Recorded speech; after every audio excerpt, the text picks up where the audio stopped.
네, 안녕하십니까. 현존하는 전 세계 최고의 공대공 미사일 4종류를 모두 인티할 수 있는 유일한 전투기 KF-21 한국형 차세대 전투기 KF-21이 지난 28일 공군 제3훈련비행단에서 이륙해 공대공 무장분리 시험, 공중 기총발사 시험을 성공적으로 수행했다고 밝혔습니다. 이날 시제 2호기는 중거리 공대공 미사일 시험탄에 대한 무장분리 시험을 수행했고, 시제 3호기는 100여 발의 공중 기총발사 시험을 수행했는데요.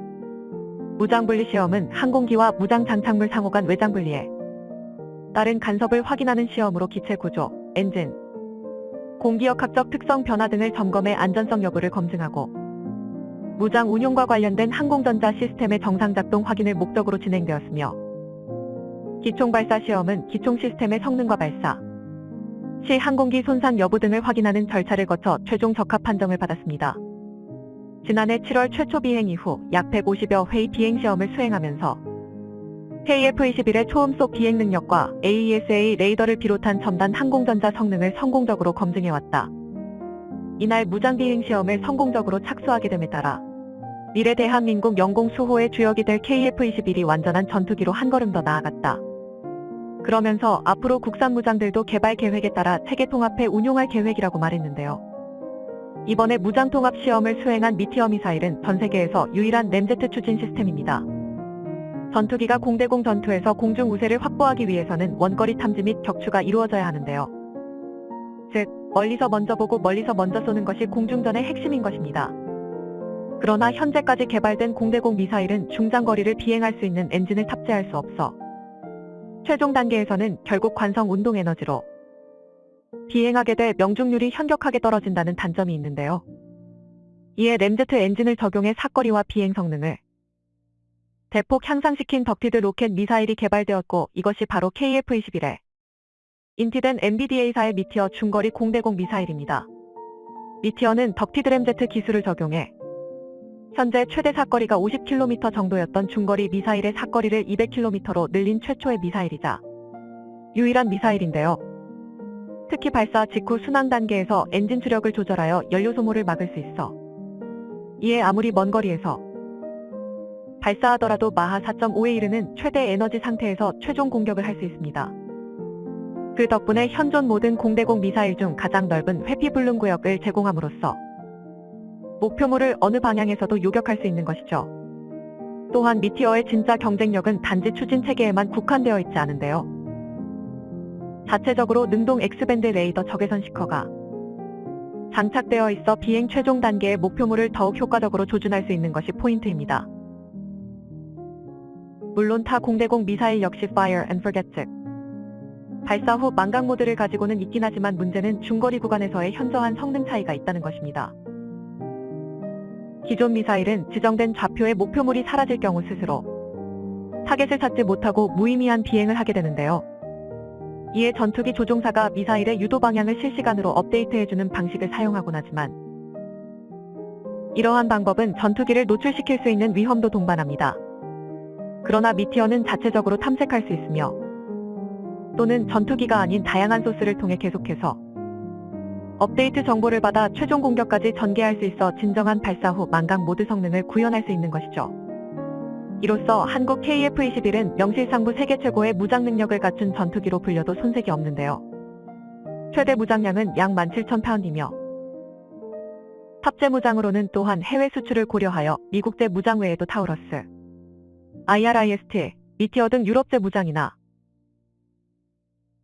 설용 공대지 미사일, KGB, 한국형 공대공, 공대지, 공대함 미사일 등 국산 무장도 인티가 확정된 상황입니다. 여기에는 한 가지 숨겨진 비밀이 있는데, 애당초 공대공 미사일은 AIM-120 AMRAAM과 AIM-9 사이드와인더 같은 미국제 미사일만 통합하려 했었습니다. 그러나 미국 측에서 정책상 이유로 수출 허가를 내주지 않았는데요. 미국 정부는 대한민국이 KF-21 전투기 시제품을 출시하기 전에 미리 무장을 통합시키는 기술을 제공할 수는 없다는 입장을 취한 것이죠. 이에 따라 대한민국 정부는 유럽에서 생산된 미사일 영국 미티어와 독일 IRIS-T를 통합하기로 결정했고, 그러자 뒤늦게 미국이 자국의 두 미사일 통합 허가를 내주게 되면서 KF-21에는 서방 진영을 대표하는 4가지 종류의 공대공 미사일을 모두 통합할 수 있게 되었습니다. 이는 전 세계 전투기 중 KF-21만이 가지고 있는 장점으로 추후에 국산 공대공 미사일까지 개발되면 수요국의 입맛에 맞게 모두 탑재시켜줄 수 있다는 수출에 특화된 전투기가 되는 것이죠.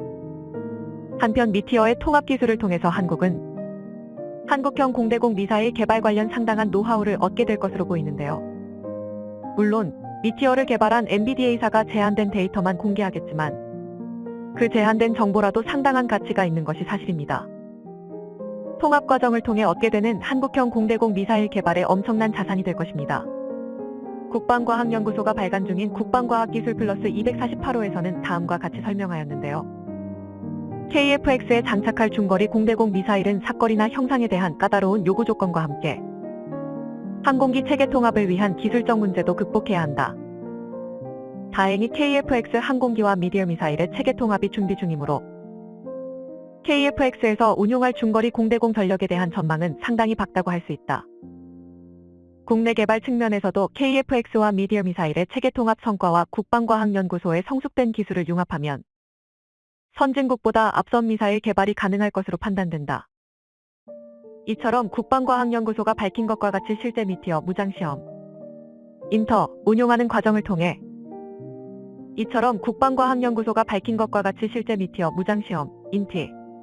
운용하는 과정을 통해 한국은 자체적인 공대공 미사일 개발에 대한 시행착오를 대폭 줄일 수 있는데요.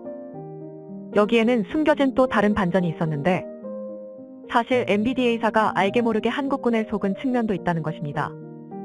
MBDA사는 독자적인 경쟁력을 갖추기 위해 덕티드 램제트 방식 공대공 미사일을 자체 개발할 수 있는 국가에게는 미티어 판매하지 않고 있는데요. 대표적인 예가 바로 인도입니다. 인도는 테자스 경전투기의 이스라엘 ELM-2052 AESA 레이더와 미티어를 통합하려 했지만 당시 MBDA사는 인도가 러시아의 기술 이전을 받아 램제트 유도미사일 개발을 진행하는 것을 이유로 핵심 유도용 소스코드 제공을 거부하였죠. 그러나 한국은 특유의 축소 발표, 즉 주변국에 불필요한 군비 증강 빌미를 제공하지 않는 고유한 정책으로 인해 MBDA사가 한국의 자체 개발 계획을 파악하지 못한 채 덜컥 미티어를 제공하기로 합의한 것입니다. 현재 한국은 덕티드 램제트 엔진 개발 완료 단계에 이르렀고 한국형 중거리 공대공 미사일은 수종 체계인 미티어 미사일 이상의 성능을 목표로 개발되고 있는 상황이죠. 한편 밀리터리 사이트에서 제공된 각국의 중거리 공대공 유도탄 현황을 살펴보면 중국이 개발한 PL-15 미사일이 가장 뛰어난 사거리를 가지고 있음을 알 수 있는데요. 이것이 정말 사실이라면 한국 공군에 상당히 위협이 될 수밖에 없습니다. 그러나 최근 한 가지 놀라운 소식이 전해졌는데요. 중국군 사영상 뉴스 JS7TV에서 중국의 5세대 스텔스 전투기 J-20에 PL-15 공대공 미사일이 발사되는 모습이 공개되었는데 영상에서 확인된 PL-15의 성능은 이전과 달리 대폭 축소되었다는 것입니다. 2010년대 초까지만 하더라도 중국은 미국의 암남을 능가하는 최강의 장거리 공대공 미사일이라며 PL-15의 사거리를 350km 속도 마하 6 이상이라고 선전했지만 이러한 재원은 2015년 이후 사거리가 슬그머니 300km로 줄어들고 속도도 마하 4 수준으로 줄여서 소개되더니 해당 영상에서는 사거리가 장거리가 아닌 중거리 수준의 200km까지 줄어들기에 이르렀습니다. 당초 알려진 사거리의 60% 수준에 불과한 것이었죠. 사실 이마저도 진짜일 가능성은 현저히 낮은데요. 특히 100번 양보해 실제 PL-15가 암남이나 미티어 급의 사거리를 갖게 되었다 쳐도 사실상 무쓸모 미사일일 수밖에 없는 또 다른 이유가 있는데 바로 J-20에 탑재된 레이더의 저급한 성능 때문입니다. J-20엔 중국이 자체적으로 개발한 KLJ-5 레이더가 탑재되어 있습니다. 중국이 자랑하는 부분은 바로 1800개의 TR 모듈이 탑재되어 있다는 것인데요. 그러나 문제는 이 모듈의 성능이 좋지 못하다는 데에 있습니다. 구형 소재인 갈륨 비소 반도체를 사용하고 있어 적은 RCS 값을 지닌 표적에 대한 탐지 능력이 현저히 낮은데요. 이렇게 말씀드리면 F-22나 F-35 레이더도 갈륨 비소를 쓰고 있다라고 하실 수 있지만 사실 미국은 30년이 넘는 긴 세월 동안 지속적인 소프트웨어 최적화를 통해 부족한 하드웨어 성능을 메꾸고도 남은 지경입니다. 이에 유로파이터 타이푼이나 라팔과 같은 레이더 반사 면적 감소 설계가 적용된 4.5세대 전투기 즉 1m급 RCS를 가진 표적을 대상으로 200km 이상 거리에서 탐지할 수 있어 신형 AIM-120D 미사일을 이용해 200km 박표적을 공격하는데 아무런 제약이 없는데요.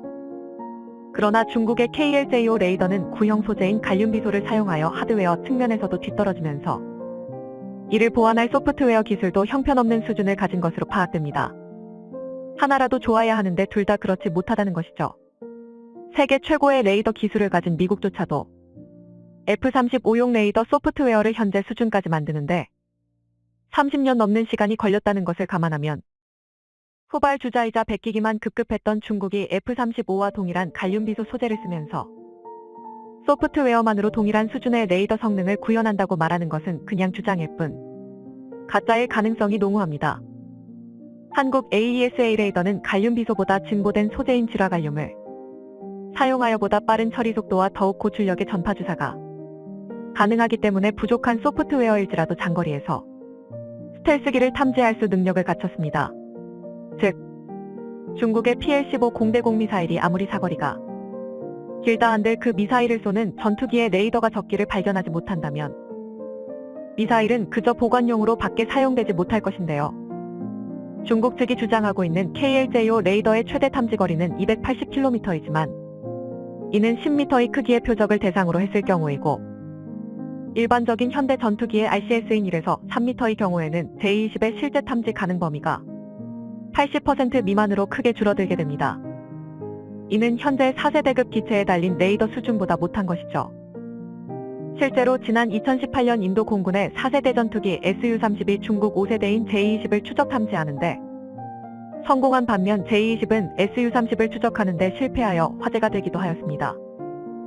세계적인 항공 전문지 에비에이션 위크 편집장 빌 스위트먼은 J-20의 레이더가 미국의 F-35를 탐지할 수 있는 거리가 기껏해야 27km라고 답하여 충격을 주었는데요.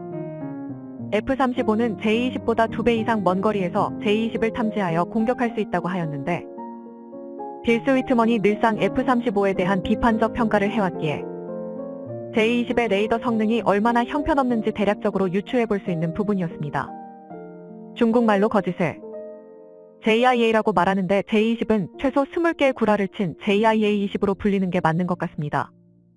시청해주셔서 감사합니다. 영상이 도움이 되셨다면 구독과 좋아요 부탁드리며 다음에 더 유익한 영상으로 찾아뵙도록 하겠습니다.